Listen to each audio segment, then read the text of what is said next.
We're going to be getting into the action very soon here, Amy. I'm so excited for some more games. We have some riveting action so far, and there's much more to come.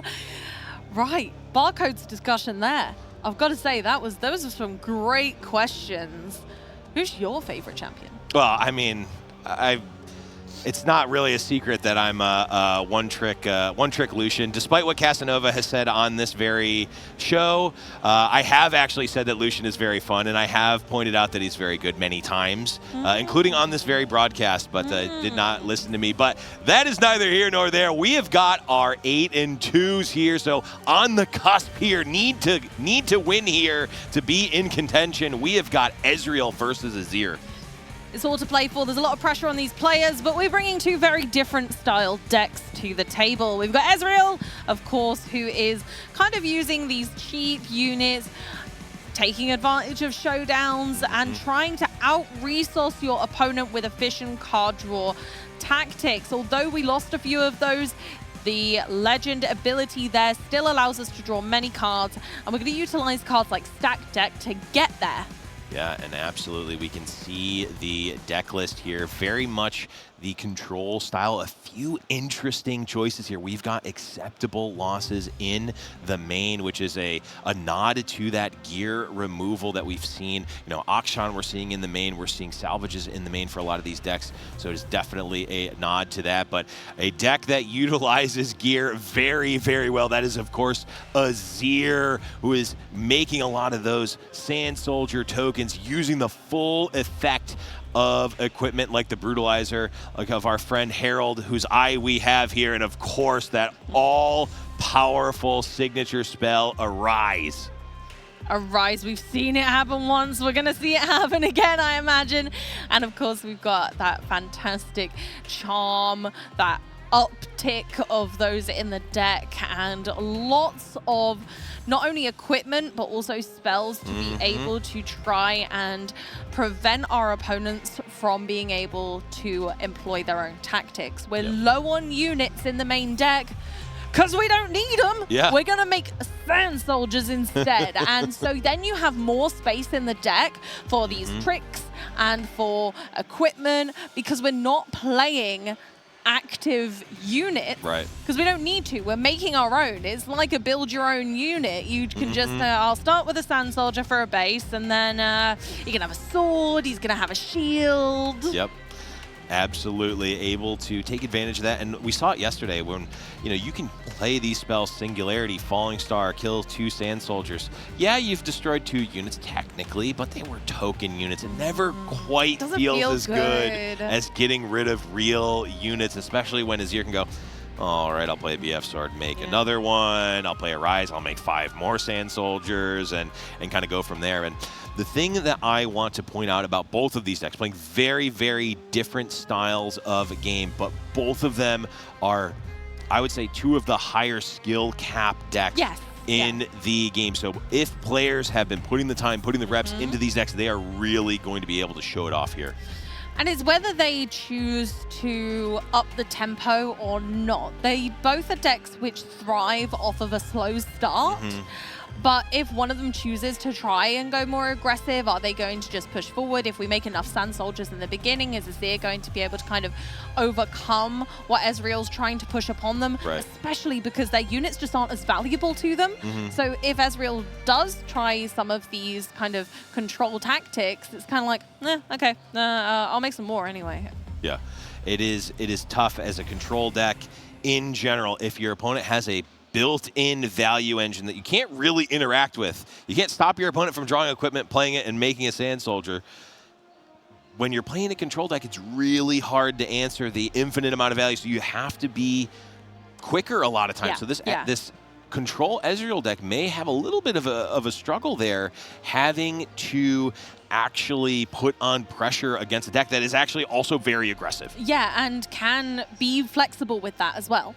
That's the nice thing about Azir, is that actually you've got more flexibility than a lot of people, I think, give it credit for. You've got flexibility because of the gear. You've got flexibility because a lot of your units are kind of what we've been calling cheap units. They're discardable, and you don't really mind. And quite often, you could be destroying your own units for advantage. And so if your opponent is trying to sort of lock you in a battle battlefield or take out a unit, you're like, okay, well, I'll destroy my own and then I'll draw some cards. Yeah. And actually, that's kind of what I wanted. And that can be a problem. Yeah, when you're using a singularity to destroy a Sand Soldier, which they then say, I'll just destroy it myself and draw 2 cards, that just feels horrible. That feels horrible, right? You're like, let's just go to the next game at that point. Yeah, which you shouldn't do, but I definitely feel like doing when I'm playing. It's horrible because you don't want to waste resources. Ezreal is a deck which thrives of winning out of having more resources than your opponent, using them efficiently, having cheap resources as well. Yeah. But actually, if you've got enough Sand Soldiers and you just don't care, then you can just keep the board overwhelmed. And that's, I think, where Victor decks as well can do quite well into Ezreal sometimes, because it's a similar kind of formula where you're like, I'm just making recruits, man. I don't care what you do to them. It's fine. I've just got a load of them. Absolutely. The one thing I will say for Ezreal, of course, I mean, the deck has spoken for itself already. Obviously, one Bologna with Alan piloting it. Different version now, but still the same idea here. Being able to have an answer for all of the questions that your opponent is posing to you. One of those answers is a preemptive one, and that is Mind Splitter, a card that we've seen be so good and be able to take some of those interactive spells late in the game, or even just nab that Arise right away from them. And that can really put a dampener on things. It can put a damper on the Azir's raining on their parade, aren't they? And that's the problem. We saw it yesterday.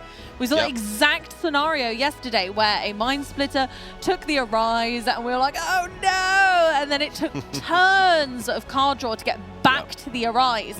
They managed to pull through, but if then you can't get back into that flow, it can be all over before you know. Absolutely, but it looks like the players are sat in and ready. We can see the spread of battlefields on both sides. Looks like all of these battlefields are very much for themselves and not really necessarily going to be good for both players. As we see here, Ornn's Forge on the side of Azir. We've got the Sigil of the Storm for Ezreal. So let's kick back and start off game number 1. Let's kick it off. We are going straight in. Ornn's Forge. That is a battlefield I haven't seen today yet. Yeah, this is one that I was actually running in Lucian for a while. So when you control this, your first non-token equipment costs 1 less to play each turn. So you can now, if you control that battlefield, some of your one-drop equipment are now free. You don't even need to pay for them at all, which is kind of crazy in a deck that runs a lot of one-drop equipment. Yeah, that's kind of a big deal. I'm gonna say it. That's kind of a big deal. And we see already the Call of the Week played on turn number 1 to get rid of a Raven Bloom student. That is someone who knows how this matchup is supposed to go. They know Raven Bloom student is actually very, very scary. I needed to deal with that now and use one of my more powerful removal spells against it. Yeah, taking away that early lead from Ezreal is exactly how you deal with him. You kind of take away exactly what they're trying to piece together, which are those cheap early game units that gain them a lot of advantage, and you just push that back. And if Ezreal then can't come back from that with another cheap unit and keep developing that board, it can spell disaster. And in fact, we couldn't do that, so we are forced into bringing the Ezreal from the champion zone. Yep, we're going to play Ezreal right away and actually discards the Arcane Shift. Couple reasons for that. One, a lot of players are playing around Arcane Shift, making sure to not give the Ezreal combats unnecessarily when they have 3 energy up. The other reason is that the card Fizz can actually recur the Arcane Shift. It normally can't, because when you play Arcane Shift, it banishes itself. But if you just discard it, it doesn't banish it. It has to actually be played. I love using Fizz to kind of make the trash a secondary draw pile. You're stashing that away for later. And it's really kind of smart to be able to actually have that as a resource that you know you constantly have access to. Right. When you're playing Ezreal, it now says put a card into your hand still. Keep a card in your hand and then draw 2. So it's just a draw 2 at that point when you're discarding a spell and you have access to Fizz. So really, really strong. We're seeing the Ezreal take first blood here, get that first point, and pass it back over.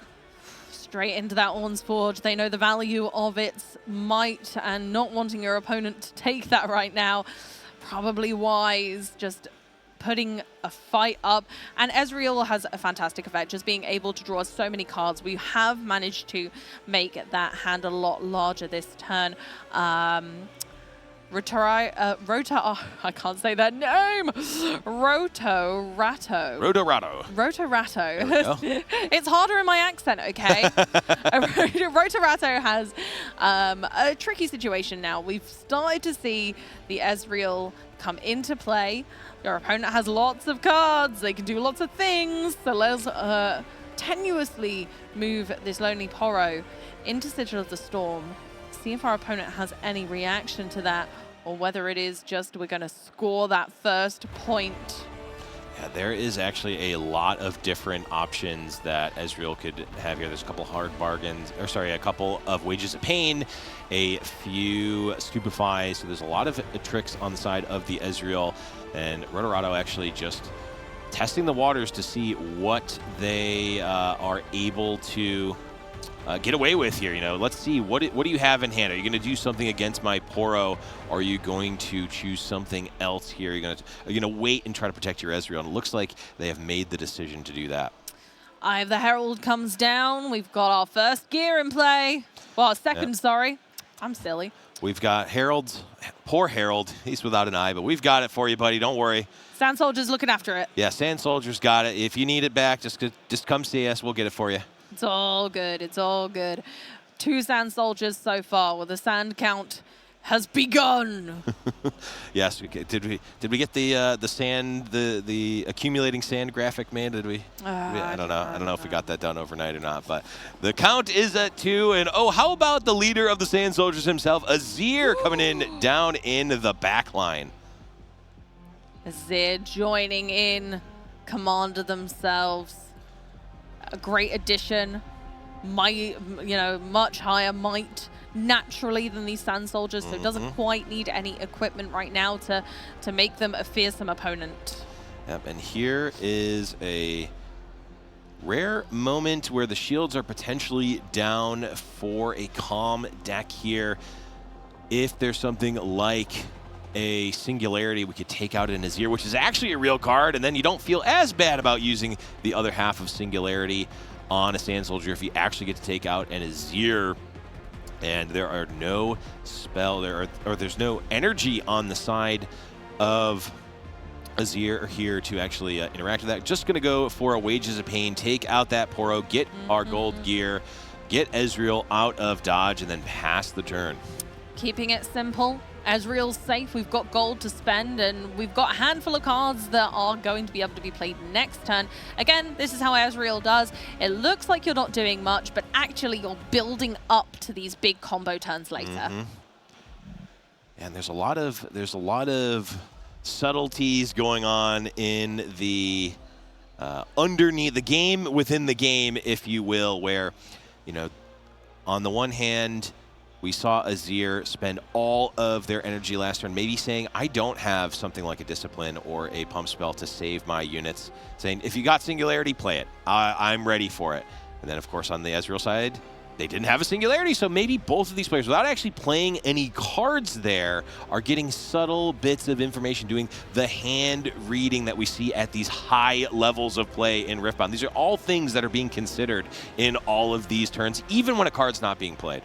Absolutely. You've got to take all of the information given to you, even if that's subtle nods, how many cards your opponent has in hand when they have certain amounts of energy, and then the likelihood of them drawing into cards with the amount of energy they've got to use. So when we're looking at cards like Singularity and like kind of those big ones like Time Warp, well, if you're not on 10, you can't cast that. Right.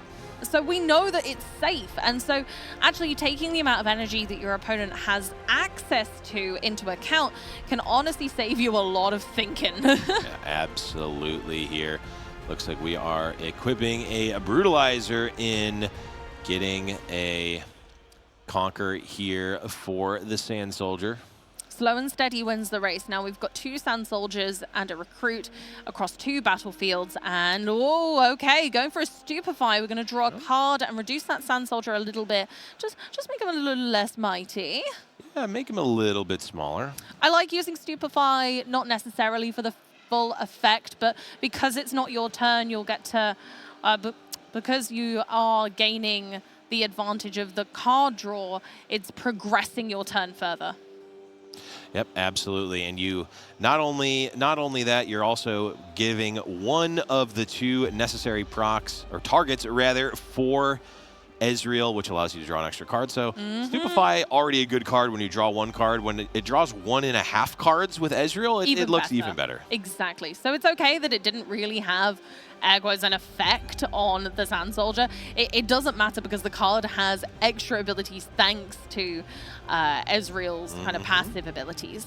Yep, absolutely. And the Conquer does happen. The Sigil of the Storm is going to recycle that rune there. We're going to make a Sand Soldier. Do what? We're going to make a Sand Soldier. The sand keeps flowing here for Azir. And how about 2 more Sand Soldiers? That's Desert's Call. Ring, ring, ring, ring. It's, guess what? More sand. You know what? I think we need some more Sand Soldiers. Yep, and we're thinking about the Weapon Master here because, again, it does not matter that Azir himself didn't make the Sand Soldiers. Nope. All Sand Soldiers have Weapon Master. So if you want to move one of those equipment from the battlefield to one of these Sand Soldiers in the backline, you can. It looks like Rotorato chooses not to and passes the turn back to Ezreal. I absolutely love passive abilities like that. Yes. Just having that legend allows you to always have Weapons Master on all of those Sand Soldiers. Passive abilities, I think, are some of the strongest and most underutilized in the game. And this is really showing where the natural power of this deck excels. Yeah, it's one of those things where you go, oh, this makes, 2 Might Sand Soldiers. That's cool. We've seen other decks play it. Just sometimes you want 4 energy, 4 might, that's fine. But also, as you just get that added benefit of sometimes being able to move your equipment over. And looks like we are jumping back here. Hi, everyone. We're just getting some things straightened out in the game. But yes, like you said, those Sand Soldiers, or Azir gives you that passive ability. I also love myself a passive ability. It's like something that I have, when I'm playing Qualifier, only I get the rune when I play a mighty unit. It's like I like that ability to have that passive ability just for you. Yeah, exactly. It's always on. It's either impossible to turn off or difficult to turn off whenever a passive ability is in play. And honestly, I think that a lot of people forget about them as well. Yeah. It's not because they don't respect it. It's just because there's so much going on. Yeah. It's also been a very long tournament. Yeah. And so naturally, we saw it earlier with Master Yi's ability, it can be really difficult to remember all of the factors in play, especially because it's not something that is actively played or activated. Right. It's just there. It just happens. It constantly exists. And we have a lot of this in many card games, but I think it's really well utilized in Riftbound because it gives that choice of the champion really to the players in regards to, actually, do I want one that I have to activate? I have to look at cost. I have to see whether I can achieve that cost and how quickly I can and how reliably I'm going to be utilizing that. I think one of the reasons that people underestimate Set is because the ability is kind of expensive when you think about it. And so it may be underutilized within a game. And that's why a lot of people went over to Fiora, who, although there is a cost to that ability, it is worth it. It's so advantageous. So you have to weigh up the pros and cons when choosing a champion, whether you would like something cheap, passive, or expensive, but worth the risk versus reward. Right. Yeah, and you also, the beauty I feel for Riftbound is that you can lean into or take advantage of the legend ability to the extent that you want. There are some decks that are built entirely around their legend abilities, and there's some decks that it's there. It's there if I need it. It's like Jinx. I think that's a really good example of that, actually. A lot of people don't think it's that powerful a legend ability, but in certain circumstance, it is. And it's not, you're not striving for it. It's not something you're actively going to want to happen every single turn. You're not trying for it, but when it happens, and if it happens, that's great. Yeah, it's so good to be able to do that. And I think it's a cycle we see in a lot of card games. We saw in Riftbound in early stages, and we will see in Unleashed as well, where it's Legend comes out, I see what Legend is doing, let's put all of the cards that say the same thing as Legend in a deck, and I go, oh, this deck's not really that good. It's, you know, feels kind of like a starter deck. It's a little bit clunky. Like I don't need to put I put every ambush card in my Rengar deck. Why isn't it working? And then you start to get iterations and optimizations, and it's like, oh wait, I can also play the old cards too with some of the new ambush cards that are really good, and all of a sudden you've got a real deck, and we're playing in day 2 of an RQ with it. Creates presumptions as well, because the only bit of information you get when you start a game of Riftbound is the legend and your chosen champion, right? Right. And we saw yesterday that presumptions could be quite negative with a certain Kai'Sa deck that we saw yesterday. Right.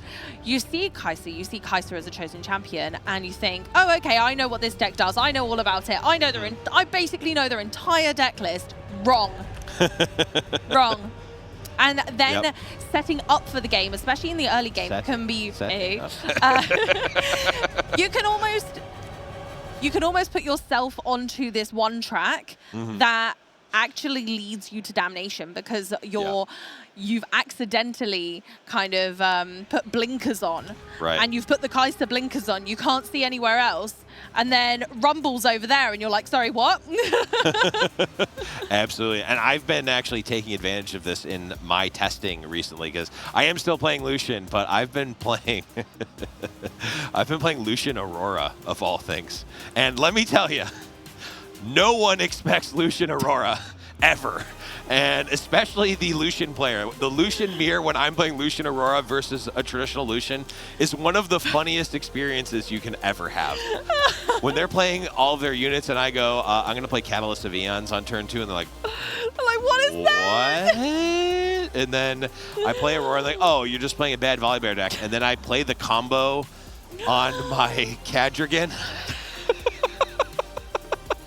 Yeah, it works out pretty well. It ends up working out pretty well sometimes. I mean, it also fails horribly a lot of the times, but it's the iteration process. You've got to walk before you can run, and maybe someday we'll see Lucian Aurora. Nobody expects Lucian Aurora, not even me. No, no one does. I think there should be a specific category. There's best of Lucian, and then there's Aurora. There should be best of Aurora Lucian. I'm putting it out there. That's a freebie for you, Ryan. There's a free idea for you from the broadcast. I think that should also be a category for best of. Oh, that really tickled me. That was a good one. Well done.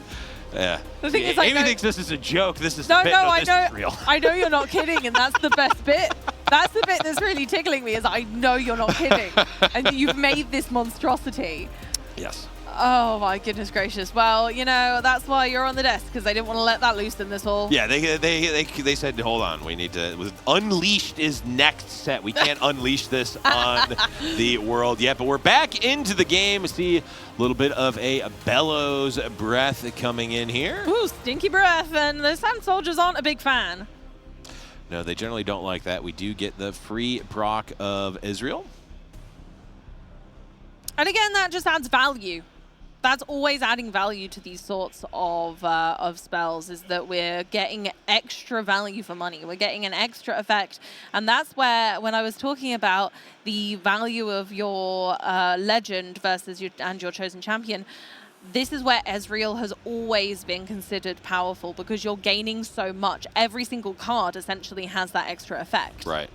Yeah, every card that chooses something of your opponent's has draw half a card tagged onto it. Right. Half a card rounded down, put on it. And Bellows Breath plus Watcher is a wombo combo that we have seen many a time here. It is going to be threatening to kill not 1, not 2, but 3 units on the side of Azir, including the Azir himself. Combo! And that's where Thousand Tail Watcher, even though considered a late game unit, is great against a deck like this. You don't need to go aggressive. You don't need to accelerate it. You're just wanting to reduce the might of those Sand Soldiers who have already taken some damage because of the Bellows Breath. Yeah, and you get to get that damage on first, and then the Watcher will reduce the might. The damage does not go away, so the might gets reduced. They say, hey, wait a second. You've got 1 might and 1 damage. That means you are going to the trash here. You just kind of watch the Sand Soldier fall apart, the armor clinks on the floor, and And that's it until we can make some more come back. But yeah, making sure that we take away that recruit as well. He's out of here. And the board state is significantly less sandy now.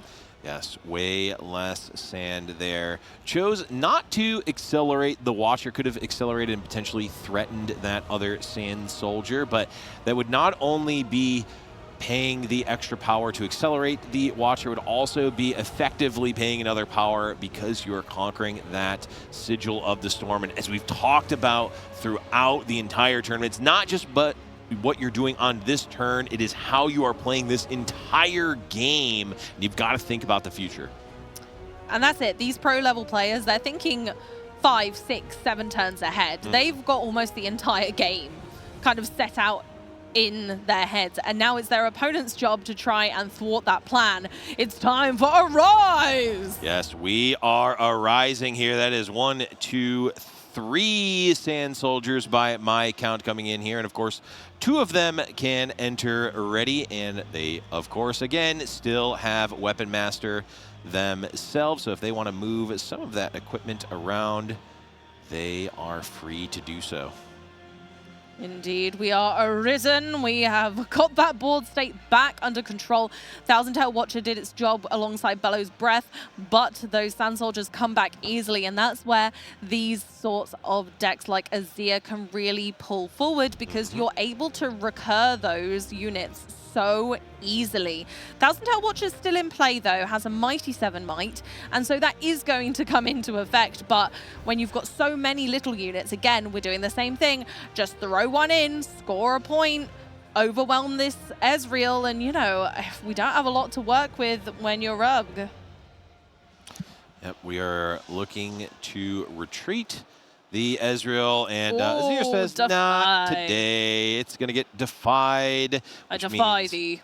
Yes, it is effectively a 2-for-1. Not a lot of the time that you can turn a defy into a 2-for-1, but being able to not only counter the spell itself, you're also effectively killing that Ezreal, which is going to be great here for keeping that board nice and clean on the side of the Ezreal.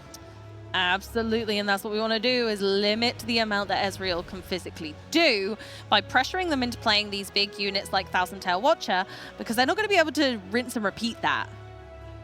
No, they aren't. It's not going to be able to get a lot of value, additional value out of the Thousand Tail Watcher. Now, of course, there are ways to do it, but they are a little bit harder. Though we may actually see one here. Fizz on the Ezreal signature spell can actually rebuy the Watcher, which allows you to replay it, but that's not what we're going for here. We're going for the Bellow's Breath in this case. Yep, gonna start that little combo again, and Bellow's Breath to put some damage on those Sand Soldiers, so they're going to start out with significantly less going on, and then I imagine we're going to try and kind of finish those off in a little bit with just assessing the cost there of Fizz and then the Bellow's Breath after the fact. Yep. So we're just figuring out which of these runes are exhausted here. Which are spent and which were recycled. Yep. There go our handy-dandy judge coming over to save the day and have a little look-see and see which costs need to be paid. Yeah, this is one of the interesting points with Ezreal and with Fizz, of course, as well, is that, like you said before, your trash is all of a sudden an extension of your hand. So every one of these turns, even we already saw Ezreal has like, what, 5, 6 cards in hand. That's not to mention the 5, 6, 7, maybe even more cards in the trash that can be rebought with Fizz. So you got to think about all of these interactions. What are you going to play now? What are you going to, what card are you going to cash in with your Fizz? Is it going to also have an Arcane Shift, which can then rebuy the Fizz or rebuy the... All these things are being thought of in all of these turns and all these interactions. That's why, a deck like Ezreal, I just would not bring to, personally, would not bring to an RQ, because you will be seeing steam coming out of my ears as early as round 1, and I have a buy in round 1. Oh gosh, that's the Ezreal players that are out here that are at these top tables are phenomenal. They've got a lot to think about, a lot to sequence properly, and you've got to know when to utilize those resources well. Otherwise, it's all going to crumble and fall apart. And I think with the amount of card draw that Ezreal provides, you've got to remember that actually, yeah, discarding cards is just as powerful, especially if they're spells. You want to kind of use that extension of your hand by cherry picking the things that you want to get back later, and then you almost don't have the risk of them being things like sabotaged either. Right. Like no one can do that. Your Fizz is a unit, so it can't be sabotaged out of your hand, and then you've got the spell you need safe in the trash, which is not something we'd expect to be saying. But it is almost a safer zone for it. You don't want it in the deck. You don't really want it in your hand in certain matchups. But actually, the trash is perfect because I can just Fizz. I'll have that now, thank you. And then I'll play it right now so that there isn't a risk of you being able to interact with it from my hand. Right. Yeah, we are at a point right now where there's a few ways to interact with the trash, but not a lot. No? Not a lot with your opponent's trash, for sure. No. It is almost, yeah, like you said, it's a weirdly safer place for cards to be when you have access to recur things from the trash like Fizz does. But Fizz is a card that has been, it's been good since the beginning. I think people saw it and were like, oh, this is amazing. That's and then it came down a little bit. It's like, okay, it's not the, you don't want to be playing it in every single purple deck every single time. And now I think we're building decks with Fizz in mind, and he's really, really shining. I mean, this Ezreal deck is a great example when you can set up with your Ezreal being able to discard your spells to effectively draw an extra card, or at least still have access to it. It just gets really, really good. I think when you're deck building, especially with a deck like Ezreal, it can be tempting to say, well, why am I playing Fizz? I could play a cheaper unit, and then I could just play more of the spell I want, and then I'm more likely to see it again. But you can't really think of it that way, because that's not what Fizz is achieving. Fizz is not only achieving a unit on the board, which Ezreal has quite few of realistically, but also you get to use that discard pile trash as a secondary draw pile. You can use that to discard things, cherry pick them later, to reuse things, and you've got more flexibility within that because you're not just relying off those card draws. You're not relying what's coming off the top of the deck. You know what you've got, and you can strategize and plan around the trash, which is a much larger resource pile when you think of it that way. So actually, instead of thinking about, oh, but it's a unit and I don't really care about that, I could just play more removal spells. Like, no, you can't really. You've got to be flexible, and that's, especially with these control variants of Ezreal, flexibility is exactly what we need to get ahead. Yep, and we are back here. Looks like we have resolved the board state. Ezreal's going to draw a card. We are seeing the Bellows Breathplate, some units getting removed. Fizz still on the battlefield, or Fizz still in the base, as well as the 1,000-Head Watcher on the battlefield. Again, just giving ourselves that extra unit. Another Fizz comes down. We're getting real fizzy over here as we grab another spell. We're going Wages of Pain. Yep, that is a Wages of Pain, which is just pure value. We're going to destroy a unit here, make a Gold Gear token exhausted, while also making a Fizz. And what else do we have? Oh, our good friend Raven Bloom, student, who is really managing the back line here. You'll love to see it. That's a lot of units for an Ezreal deck. I don't hate it. I like it. I like it. 1,000-Head Watcher's still going to stay in that base and try, 7 might is considerable, especially when you're against Sand Soldiers, although once they get that equipment on them, they can be quite troublesome. So let's see how our Azir player chooses to combat this kind of overwhelming board state when you think about it from an Ezreal perspective. This is very unusual board state, but it's working. Yeah, it absolutely is. And Fizz, once Fizz is in play, he's pretty much just a vanilla unit 3 might, but Ravenbloom student is anything but that. She is has the ability to get very big. She is not vanilla. She's what I would call very cheesy, able to really pile it on and get bigger and bigger for every single spell that is played. She's getting even bigger. Ezreal likes spells, Fizz likes getting spells back, and Ravenbloom Student loves to take advantage of those. So now that we have kind of power on the board, Sand Soldiers, of course, come back quickly with Desert's Call and with our ability. So we've already got 3 back in play, which is pretty standard as far as Azir goes. Yep. But that's all she wrote on that turn. And we're back over to Rubg's turn. Yep, this is pivotal turn as usual. We saw the build your own Arise turn, but those notably did not enter ready, of course, which is not actually Arise, but still quite good value, but is actually going to fall behind in point tempo, assuming that Ezreal takes this Sigil of the Storm. They're going to get to that all-important 6 points first. They're going to do so at a relatively low cost, likely sending a Fizz unless they want to do battle and send up the Ravenbloom Student, potentially maybe even sending everything if they want to try to hold, but they don't necessarily need to. They want to get to this 6 point, set up in the backline potentially, and then say, I'm going to threaten to win next turn, don't need to worry about it now. Exactly that. We're building up, Ravenbloom's going in, scoring that 6 point, and now it's kind of okay. We're at the stage where you can leave those units there. You can just kind of challenge both battlefields. You can challenge for a whole point, and it's looking a bit shifty if you're your Sand Soldiers now, because there's not that many of them for what we need to achieve. Right, there is 3 Sand Soldiers, decent amount of might, though not a ton. There's no BF sword back there.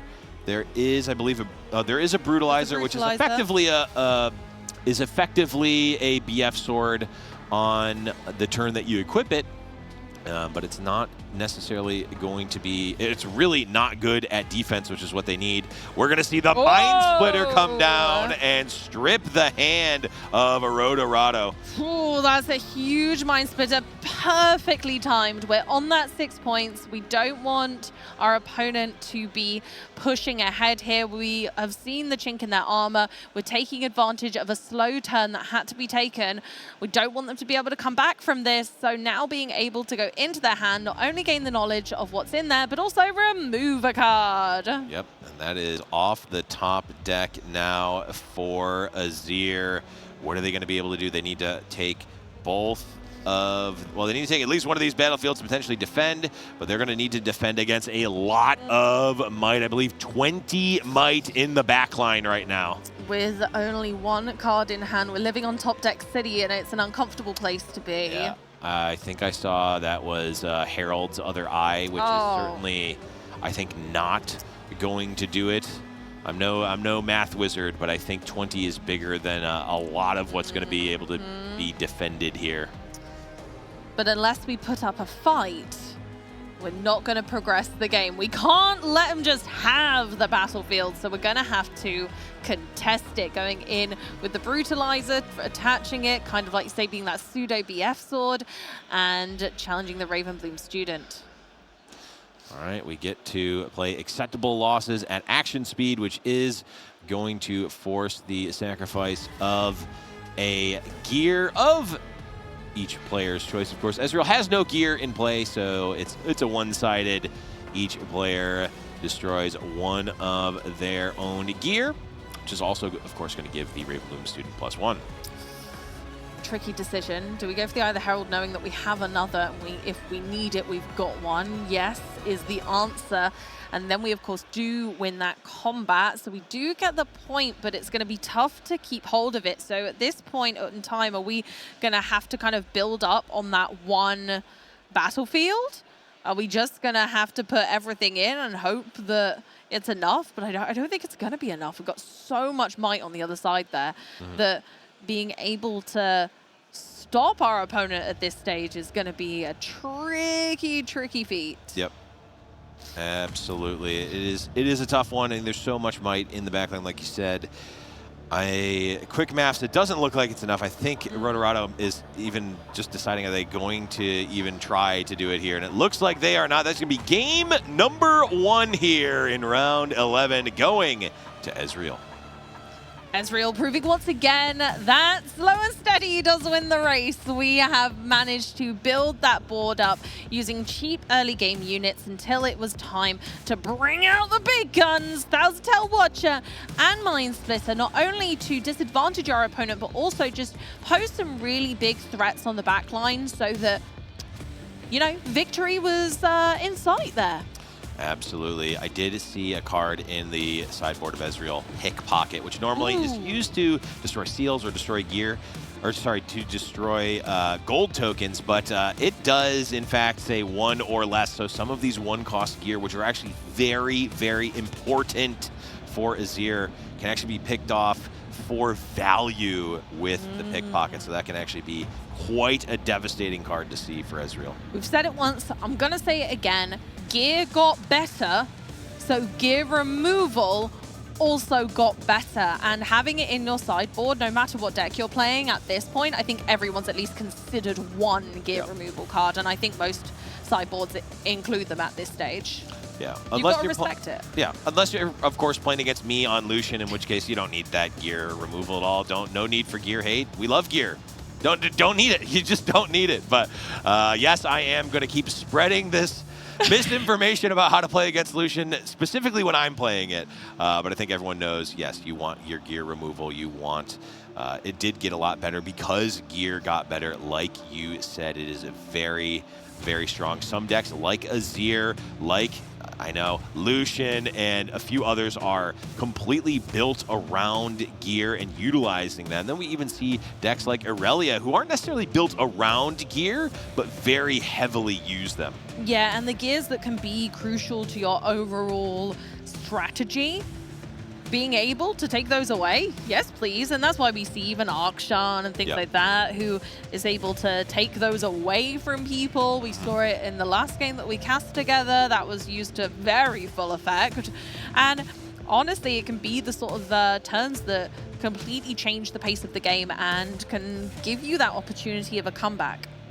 Yep, absolutely. We just saw I mean, we really did see the Ezreal game plan come through there. It is control the board, keep up with the cheap units, and then control the board, clear the board out, and then potentially overdevelop there and get that big swing near the end here. We see Mirai Spire on the side of Ezreal with the Treferian War Camp here for game number 2.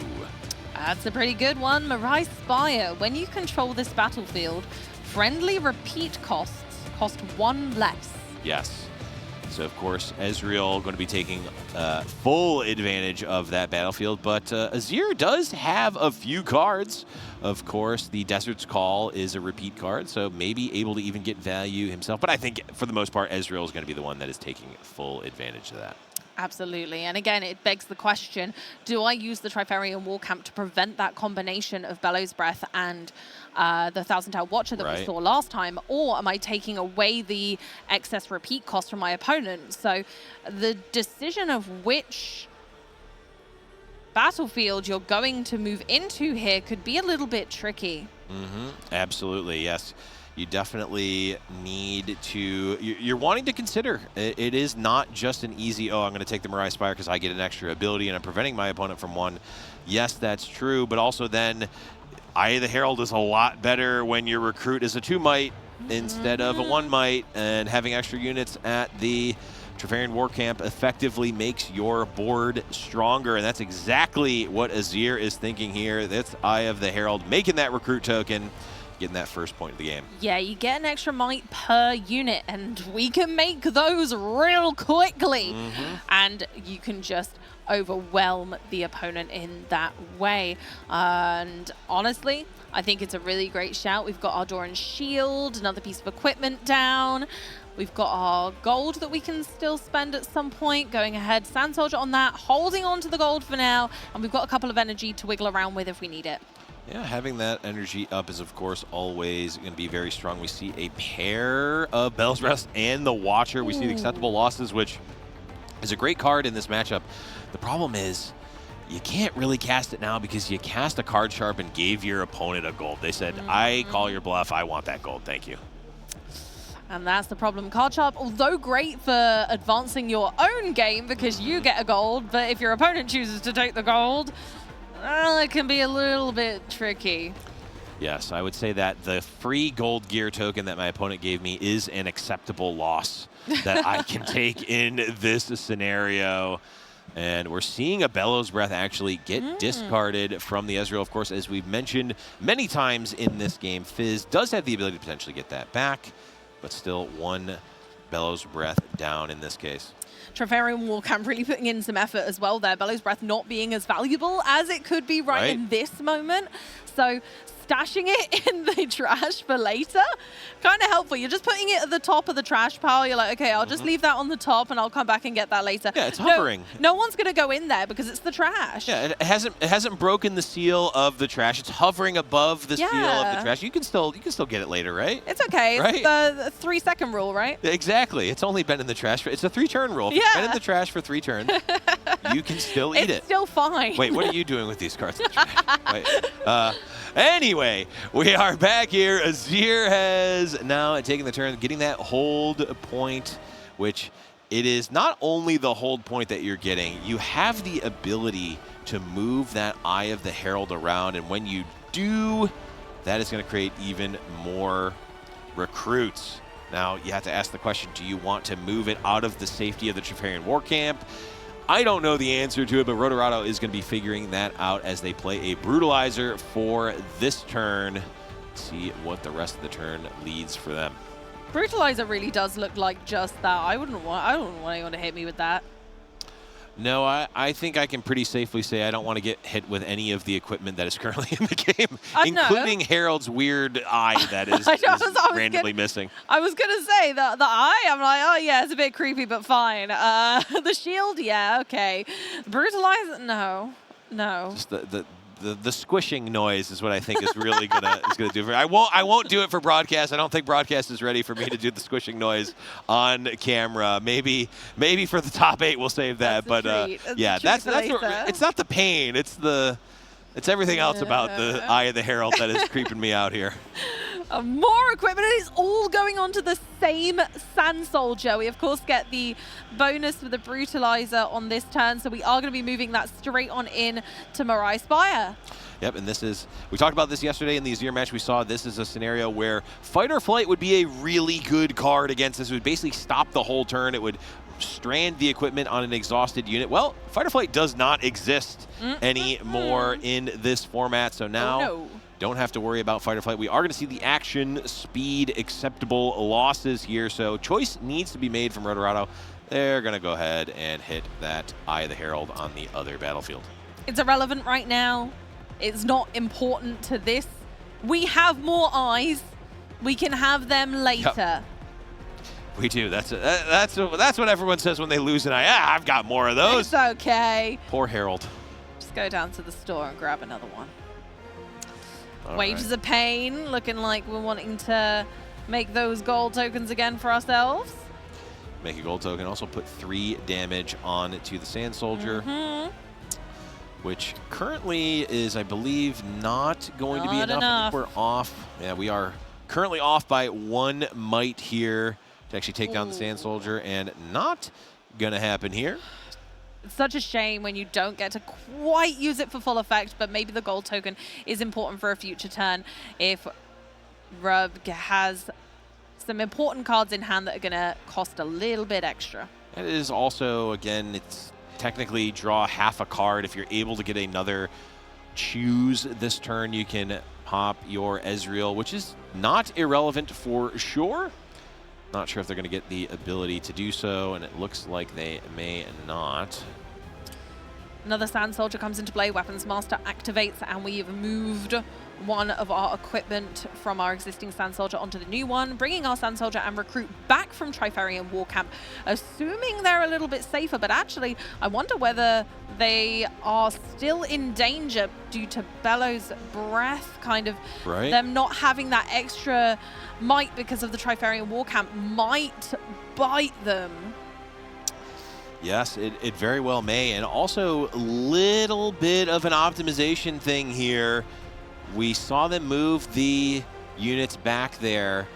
could have moved before that combat with the Eye of the Herald, and there would be one more recruit in the battlefield now, or in the base. Now, it's possible that because the sequence of the turn happened the way it did, that it changed what they were going to do. But if they were going to move it there anyway, they could have gotten that recruit beforehand, and maybe that could have changed it. I don't know if that's necessarily correct. It's just something to consider here as another acceptable losses is played, and that is a Doran shield hitting the bin. Acceptable losses coming back via Fizz, proving that we're afraid of this equipment. The Sand Soldiers on their own, they're okay, but when you get to build your own and you get to kind of put your own unit together using all this equipment, it does become rather terrifying, and we're limiting the effect that a Rise can have. Absolutely. I think that is, you hit the nail on the head. That is the absolute biggest reason here, is that a Rise really can turn the tides here. And there it is. The Bellows Breath repeated is going to do it. Now, that will take it out. Now, of course, the extra recruit in this case would have gotten hit by one of the extraneous Bellows Breath targets. So it didn't end up mattering, but still something to point out in case it might have. Yeah, still a consideration to make, and again, we're always trying to assess whether we're using all of our cards to their fullest potential. Yep. And in this case, it didn't matter, but it's always worth considering. There's a theoretical game state where it would have mattered, but it is not here. So we move along, and we're now at the same point tempo here. Currently, if Azir is able to conquer this other battlefield, they're going to get that all-important 4th point, which will put them ahead. But the hand looks a little bit clunky, and now that some of these equipment have gone, even not feeling good. Yeah, even a top deck, a Rise, is not looking as good as it once would have. No, not at all. I mean, we would get, what, 2 Sand Soldiers out of that, but that's a little bit lackluster because you're using a Rise, but it feels like a Desert's Call. Yeah, an expensive Desert's Call is not usually where you want to be. We're instead going to play Guards! And yes, you have to say it like that. It has an exclamation mark in the text. You have to yell it. It's canon. That's why I let you do it. But Guards! It does equip the Brutalizer with the Weapon Master here, and it can enter ready, which they choose to do, and that is going to go for that 4th point here, contesting the Ezreal on the Trifarian War Camp. But that is not necessarily always a safe bet when the opponent has cards in hand and energy available. But it was all a bluff. Ezreal goes down, or it just wasn't worthwhile spending the energy right now. Ezreal wasn't worth saving right now. We've got other things we might be able to do later. And now we're using Desert's Call, and we do get more Sand Soldiers. Yeah, actually, the Mirai Temple is actually relevant because they only had 3 energy left, so they're able to use the reduced cost of the repeat to make both of the Sand Soldiers. That's actually crazy. Chef's kiss. Beautiful. Being able to utilize your opponent's battlefields. We've seen it once before. We're seeing it again here. Not just your own, but your opponent's can be so advantageous to your end game. Yes, and we are seeing here, we see a Thousand-Tailed Watcher, we see another Fizz, we see a Mind Splitter. A lot of decisions here on top of a Wages of Pain as well. Again, like, Fizz allows you to, you see him fanning out the trash there, because we're considering what the other options are with Fizz, and we're using it like that excess kind of pool of resources that we have access to. Yep, we're going to see a Fizz come in, kill a Sand Soldier that got stupefied. That's going to conquer that battlefield up to a 3rd point now. Their repeats are going to cost less, which is relevant here because there is a Fizz and a Bellows Breath in the trash. And that might just be what's about to occur as we kind of get that energy ready. And here comes Fizz. Or maybe not. Here comes Fizz. Yes, there's Fizz. Question is, what is being targeted here? Oh, it was the Bellows Breath. That was instantaneous. They knew what they were doing. You were absolutely right. Always going to be Bellows. Going to take down 2 Sand Soldiers. for effectively free, but it cost runes. It's not nothing. You do get to recoup a card with Ezreal, of course. All that hard work to bring back so many Sand Soldiers, and we're left with one. Yep, just the one. And there she is, the Raven Bloom student in the back line. Always studious and ever so good at learning from those spells, learning how to get bigger every time one is cast. Absolutely, and leaving anything on a battlefield when your opponent has a Raven Bloom student that can attack and cards in hand is a very tough call to make, to say the least. Yeah, I would say that. It's not a unit you particularly want to be left kind of hanging around, especially when we get into those Spellslinger style combats, which these decks are both known for. So I think that really goes to tell that this is not something you want to leave alone if at all possible. It's time. Go on, do the thing. Guards! Thank you. Going ahead and grabbing ourselves another unit which can be readied. And we're going to, of course, do so. I think they need to make an alt art. Now, this is another, I know I've been saying you get one for free, right? But here's another free one. It's a Nexus Knight promo card that is an alt art of guards, but it's Judge. Yeah, I love it. I think that should be that should definitely be an Arcane promo or something. Yeah, absolutely. With a gavel as well, like the whole thing. The whole shebang, yeah, I absolutely. think that's a great idea. Here we go. Sand Soldier challenging Fizz for that Mirage Spire. Looks like we're going for a retreat. Yep, the added value with Fizz, you can bring the Fizz back to then play the Fizz, to then use the retreat, to then retreat the Fizz again if you wanted to. Now, of course, then the retreat would get recycled, so it's not an infinite cycle, but you can spin the wheels a bit if you'd like. You can indeed. We also get another little rune exhausted there, which is nice.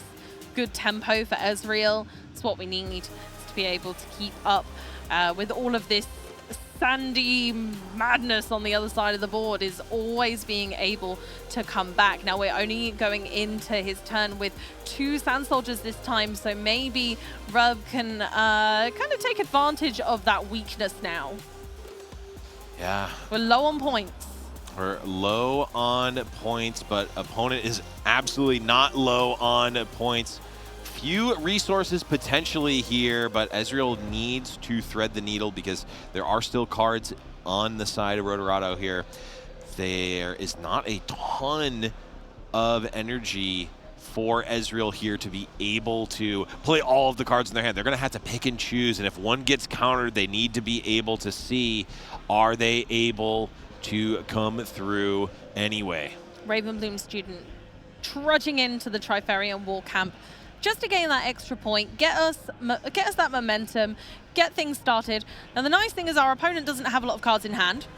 There's only 2 Sand Soldiers, there's 2 equipment, but there is also always the potential of making another Sand Soldier. So even if you were to disrupt your opponent's hand, even if you were to take cards out of it with Mind Splitter, you've always got the opportunity to make more Sand Soldiers. So it doesn't necessarily matter. You can squeeze them for every unit they've got, and they can still make another Sand Soldier. Yeah, any equipment off the top of the deck is just another unit that you can play that can wear these equipment and all of that. We're going to play a Fizz to the battlefield, likely going to get back or at least potentially going to get back a Wages of Pain, maybe the Bellows Breath. Nope, that's just another Wages of Pain. Nice and clean. We've got a 5 might unit with 3 damage on it. We can use put 3 more on it, which would, of course, threaten to destroy it, and get another gold gear token for your troubles. I love this kind of bouncing Fizz back to yourself to be able to play it again and get that really strong effect. Fizz is showing off really why it gives that flexibility to your play style, and I think it gives a lot to the various matchups that you're going to have to traverse throughout the day, especially when you come up against things that you maybe weren't expecting as much. Azir, I don't think, was something that people were preparing for in quite the capacity they clearly should have been. So maybe it's something that would trip up certain other deck styles. However, Ezreal is so flexible with the way that they play that they can pretty much get out of any situation. Absolutely. Azir definitely is one that it was on people's radars. I can't say that it came out of absolutely nowhere. But, like you said, it was not at the top of people's gauntlets that they were, testing against. It was almost certainly Aurelia, then followed by Draven, followed by Kai'Sa, followed by Victor, followed by I was going to say the only kind of similar style deck that you see being played that people might have prepared for would have been Victor, Right. and the play style against this deck will be similar to that of Victor.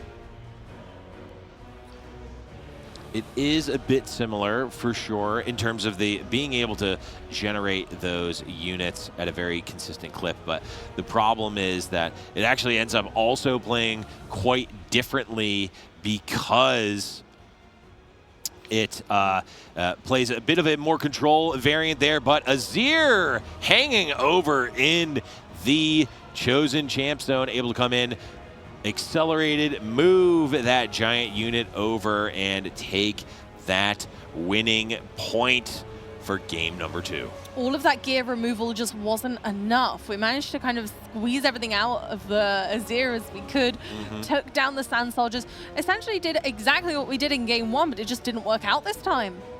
Right, and cards like acceptable losses and the other gear removal are strong against Azir. They're necessary against Azir, but Azir doesn't necessarily care when you kill one particular piece of equipment. They just want a number of equipment, and they're going to get value off of them, especially when they get to choose what to actually destroy. Oh, here's a Doran's shield I'm not going to use. Here's an Eye of the Herald that's already made a recruit. I don't really care after that.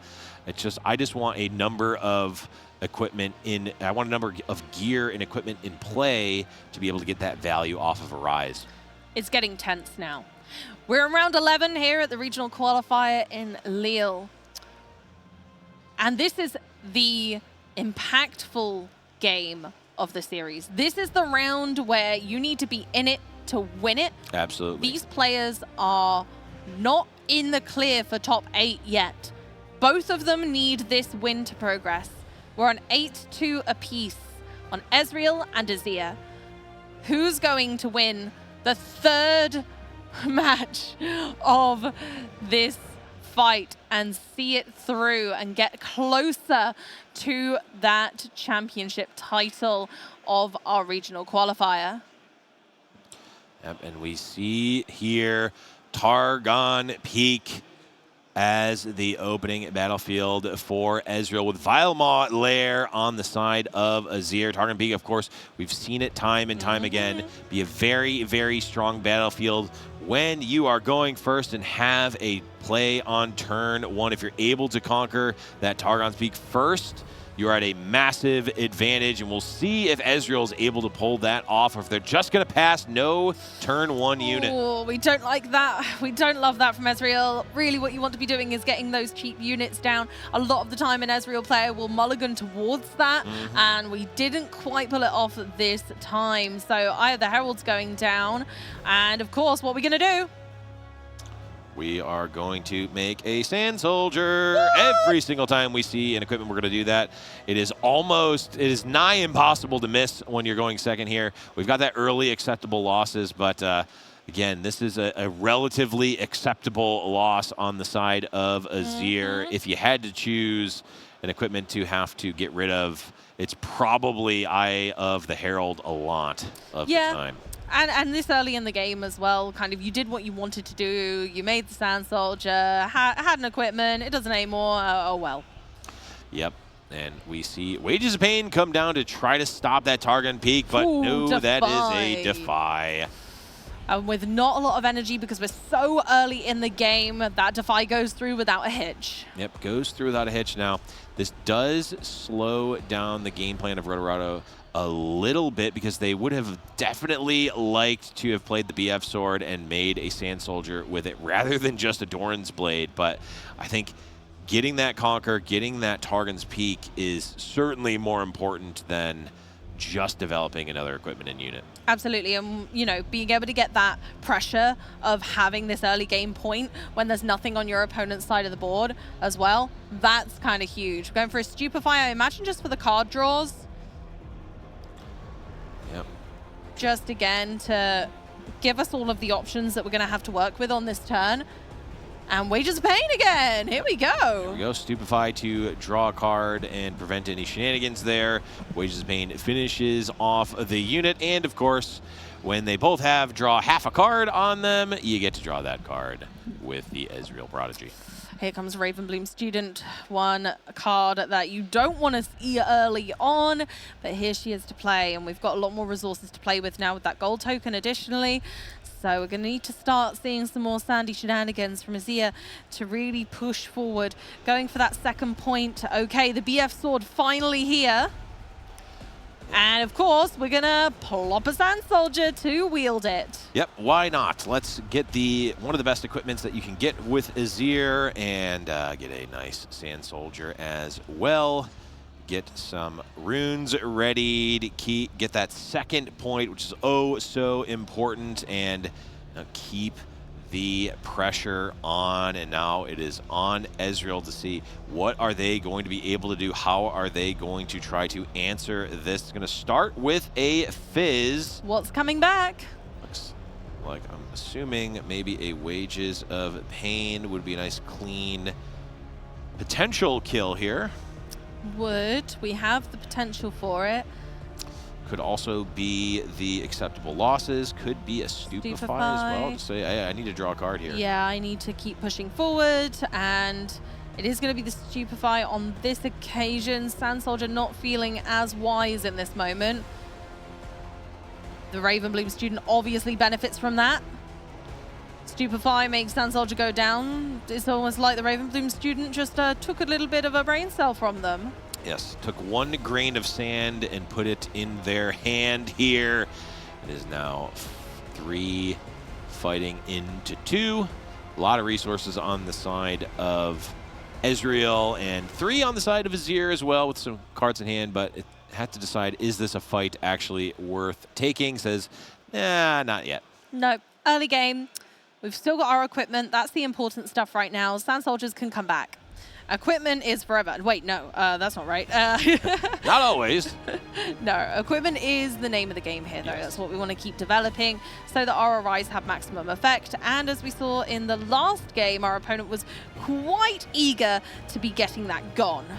Yeah, trying to get rid of that equipment as fast as possible. And there is a pair of 2 drops here. We're going to get 2 runes readied from a Targon's Peak. Of course, Ravenbloom Student sitting atop the peak right now in danger a bit, or at least being threatened here. We, of course, see a decent number of cards on the side of Ezreal, and it is much like getting into a fight with Aurelia or getting into a fight with Vex. Yeah. Getting into a fight with Ravenbloom Student is not always the safest.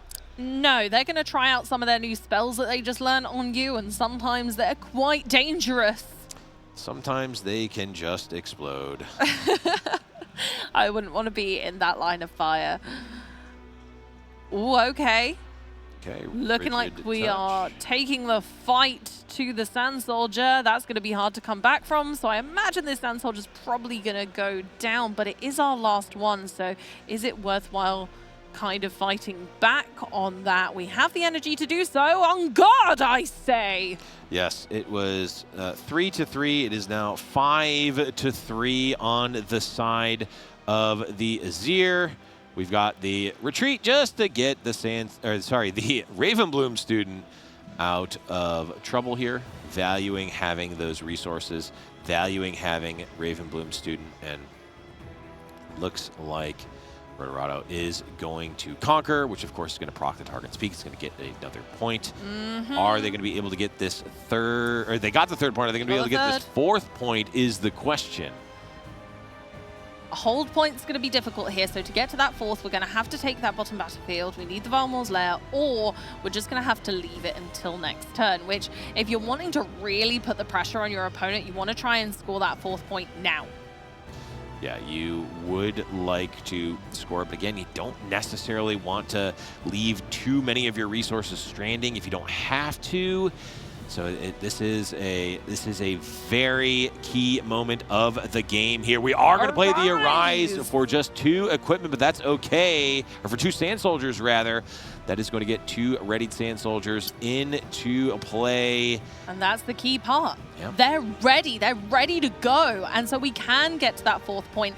If it wasn't advantageous to do it, we wouldn't be doing it. 2 Sand Soldiers, not ideal. We do want a little bit more than value for our energy usually. But in this instance, actually going up to 4 points is really important. So pushing for that now is worthwhile. We're not expecting these Sand Soldiers to stay there. We're not usually gaining points via holding.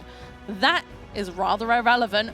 We just need to get this 4th point because it really puts us in the driver's seat of this game 3. Yep. And notably, of course, Targon's Peak proccing there was just going to ready 2 of the runes there. Having 3 energy versus having 1 energy opens up the field of cards that you could have quite a bit. So Ezreal's going to have to play a little bit more cautiously. Going to start by playing our chosen champion there, get a couple of new cards. We need them. Our hand is looking pretty thin and sparse as it stands. So Ravenbloom Student, who our opponent already knew about, is going into the trash at this stage. And now we're looking towards what to play because we need to start with some harsh removal on some of these Sand Soldiers. Fizz just going in there, taking out the easy one. We knew that there wasn't really going to be a pushback because that's not what these Sand Soldiers are about. They're not necessarily about holding. And right now, for Rotorato, they are ahead in points, so they don't mind if their opponent is gaining via Conquer. Yep, we are seeing the arcane shift happen. That is going to banish the Fizz, then you are able to replay it, which of course when Fizz is played, he gets to then recycle a recycle a spell and recast it as well. Yeah, the arcane shift kind of Fizz disappears for a minute and then flashes back into play, and we get to re-establish that ability. It's an incredibly powerful spell. Like you said, a lot of people have been playing around it, which is fair because it's so powerful in combination with Fizz. Yep, absolutely. And we see both of these combats or effective combats happen. No pump spell played on the side of Rotorato. I think we may have seen at least one if there was one. So Ezreal is going to have that hand read of unlikely to have something like Discipline or On Guard, or if they are saving it for a very specific moment. But this is potentially the moment right now. Only 1 unit left on the side of Rotorato. Playing that Arise last turn either means they really didn't have anything better to do, or maybe they have a second Arise. But it is not a sign of power, I wouldn't say, if I'm sitting in Ezreal's seat. Yeah, Rubg is at this point with their Ezreal deck kind of using resources very wisely. They're not overextending, but they're doing enough just to push back at Rotorato, who unfortunately is in the point momentum lead right now. And if they stay that way, they're just going to win. And it is game 3. We can't let that happen, so we need to start piecing together our own board in the back while also just continuously dealing with these Sand Soldiers. Yep, we've got the Fizz there with the Frigid Touch. And a Bellows Breath. It's a Bellows Breath, yep. We are removing the unit. And now, again, there is Accelerate, obviously, on the side of Azir. We see it in the Chosen Champion zone, of course. But the not having anything on board is certainly not a place that is super great to be. No, and there's few cards in hand at this stage as well. I think we've only got 3, which, again, kind of signals to your opponent that you're starting to falter. The momentum in your play is going to start to lose pace. So although we're ahead on points right now, can we back that up? We need units now. Yep. Absolutely need to do something here. Desert's Call, not bad. I mean, it's effectively the same number. Well, it is literally the same number of units that the Arise made last turn that an Arise this turn would have made. Of course, does not have Accelerate, but it is still that board presence. This is not likely going to be an attack turn. It's going to be a set up and get things going turn. There's a Shears. There's an Azir proc.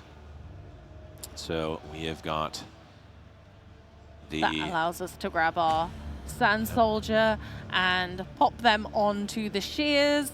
We have a couple of energy left, so of course we're going to put a Poro. We've got 0 cards in hand, which is an interesting kind of predicament to be in. Yes, we on want Mind Splitter. Yeah, that's true. It's a weird way to play around Mind Splitter, but it is a way. Having cards in your hand is knowledge, and knowledge is power. Being able to take that away from your opponent and them getting the read that there's literally nothing you can do, there's no way for you to respond. Even if you had energy up, you've got literally no cards in hand, so you cannot respond. That gives your opponent so much freedom on their turn. There's no what ifs, there's no buts, there's just play. Yep. Absolutely. The board, I mean, not looking bad on the side of Azir, but we are potentially, I mean, we're actually still technically ahead on point tempo for Azir, but there it is, the pickpocket we talked about in between the game, being able to destroy one of those equipment for free and also get a gold gear token is just so strong. I think being able to pickpocket a whole shield is really impressive. They clearly are skilled. Yeah, where, I mean, he just putting it under his shirt, using it as a backpack. Yeah, I had this thing the whole time. Don't worry about it. Oh, and we're bringing it back. Wow, okay. Going again with that combo we mentioned earlier. Fizz is back in the hand. We can reuse that later to get back from our trash and just keep on going. Going to spend a gold token there as well. And again, that just kind of allows us to stash resources so that we can carry on playing this turn out. We can play the Bellows Breath and not have to overextend. We're going to use that other gold token, of course. We just need to pay the 1 for the Bellows Breath, and then we can go ahead and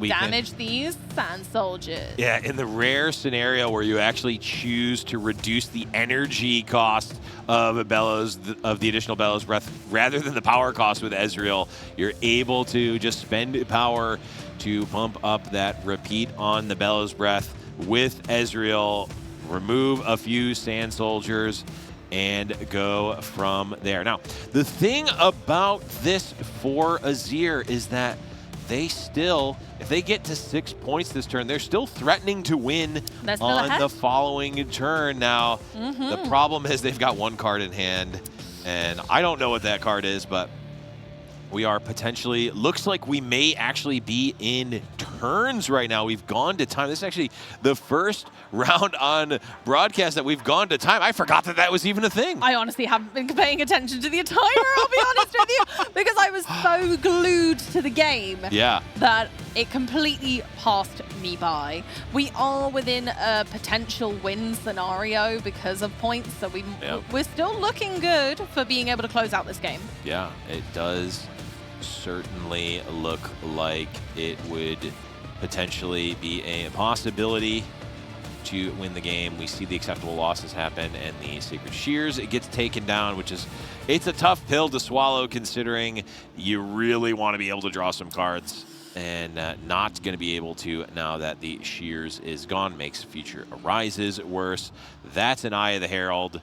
Our good friend Herald coming through here with his eye. Going to make a Sand Soldier and possibly play the Azir from the champion zone as well, I imagine, just to continue to press forward, even if we don't accelerate it, even if we just kind of have it in base, because we have the energy to do so. We get the extra recruit, which is great, because that's what we need right now is bodies on the ground. We need to be able to stand up a little bit against this backline that we see that Ezreal's built up.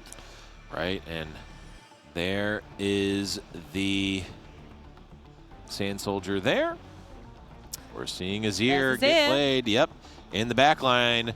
We are face up here. No tricks to be had. Ezreal has a free reign here, but notably at 5 and not 6. That's a huge difference, especially in Riftbound. We need to get to 8, and we can only really gain 2 this turn, so this isn't going to be a winning turn. But if you can take enough power away from Rotorato, then we could be in an advantageous position to win the game. Yep, we need to send this in to you. You have the ability to set up exactly how you want here. There are no tricks. There's no cards in hand. There's no onboard tricks here. So you can set up the combats exactly how you want as Ezreal here. So it's a matter of figuring out the puzzle. What is the best way to do this that leaves you in the best position to defend against what is in play and 1 random card off the top? it might even be worth just holding back here. We're on 6 now. We need 8 to close out the game. So taking 2 battlefields next turn might be better. Or we can just go ahead, score that 7th point so that we are in a stronger position, knowing that our opponent is low on units. So we're going for the Plundering Poro in there, grabbing that 7th point. We also generate that gold token, which again might further our stance for next time. And just going really all in on Varmor's Lair. Okay, we pass the turn over. We see a card drawn from Azir, surveying the battlefield, seeing what they have access to. Are they going to be able to do it? This is so tense. It could go either way, and both players need this win. We're at 8-2 here, and round 11 of our regional qualifier in Lille. Okay, starting off, we're floating in energy. We're going to equip the BF sword. Where's it going to go? We're just counting up there. We've got 10 might total on Varmor's Lair. We need to be able to take both battlefields, but that would secure a win. We're going on the Sand Soldier to begin with, and we're heading in to the Poro, taking that 7th point. And now it's just about that bottom battlefield. Can we deal with it, or do we build up knowing that it's going to be difficult for our opponent to put anything in there? Okay, it's an on guard. Not that sure. boost is here, and we're going in. We're going in. I don't know. And bringing everyone with us. Yes. Come on, chums. And That is that's the handshake. Wow! The on guard able to get it in the end there. Azir taking down that match against Ezreal and keeping the tournament life alive. Phenomenal plays and fortuitous top decks brought us into the winning spot just in a nick of time. Yeah, absolutely insane there.